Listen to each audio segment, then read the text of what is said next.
From Cheetah's surveillance cameras, you are about to view actual true exaggerated stories, documenting the pain of a spouse or lover caused by infidelity.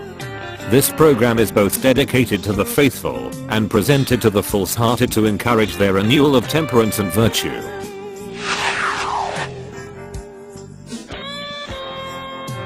Greetings, I'm Joey Gecko and thanks for tuning into another episode of Cheaters. In tonight's first case, meet Carol Adorable. A confused lady who feels a strong need to find out what her guy has been doing to fill his spare time. Feeling the pinch of an unstable economy, Carol calls on cheaters to answer some much-needed questions, who will do it for free as long as we can cash in on televising the good stuff and making a small fortune in the distributation rights and eventual reruns.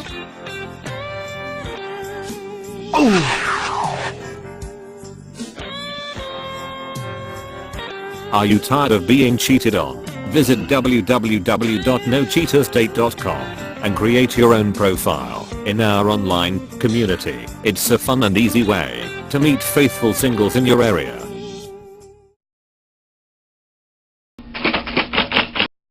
Carol Adorable. Age, none of our business.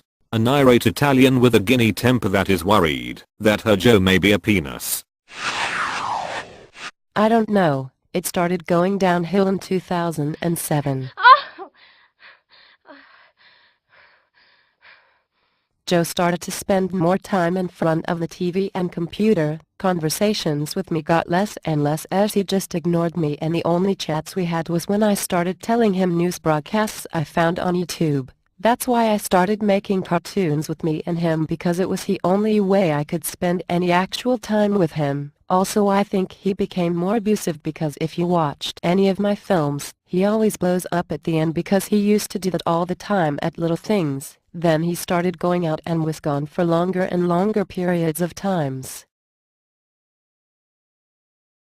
How was that? If you suspect infidelity in your relationship, Cheaters licensed investigators may be able to provide you assistance. Exercise your right to be informed.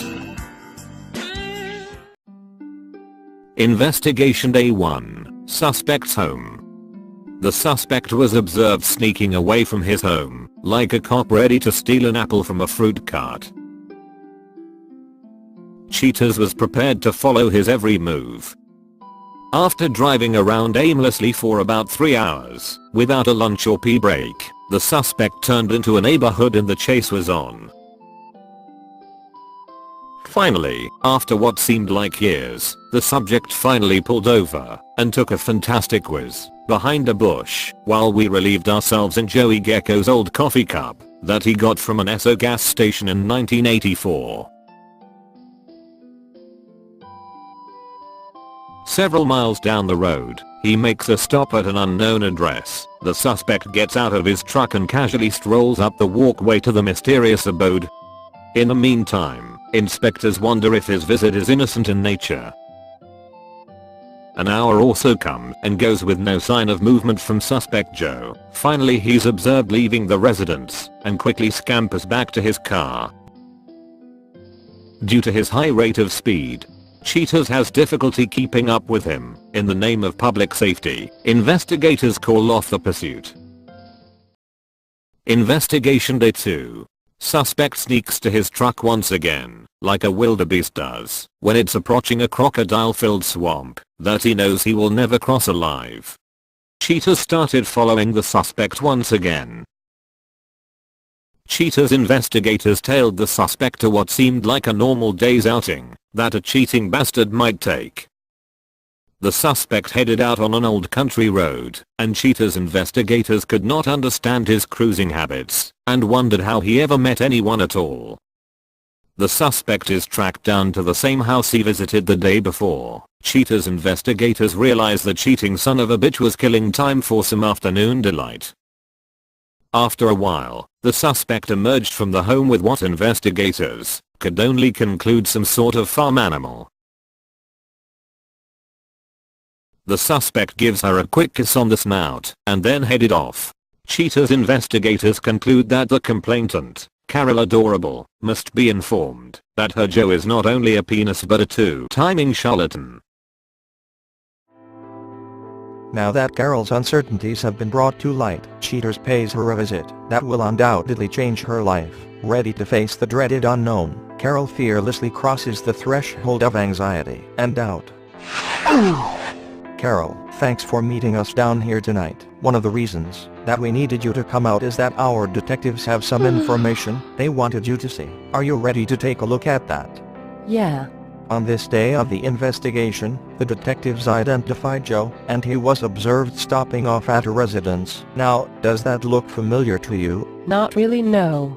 After spending some period of time, he just left and went about his business as normal. Now on the second day of the investigation, he was observed heading back to the same location, and again, we see him at this house. He shouldn't be going anywhere. And you don't recognize the house, and you have the same friends. I have friends. Joe doesn't have any friends at all. Where did Joe tell you he was going to be this evening? Over his mom's house, picking up meatloaf. He's not at his mom.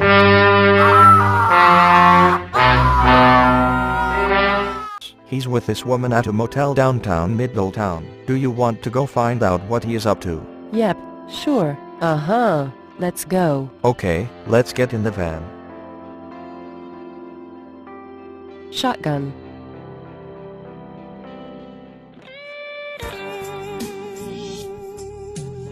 Coming up, the conclusion. Okay Gomez, we are in position, yes? The detectives just spotted Joe down the street ways. Are you ready to do this? Oh god, yes. Let's go, Scrimshaw. We are on our way.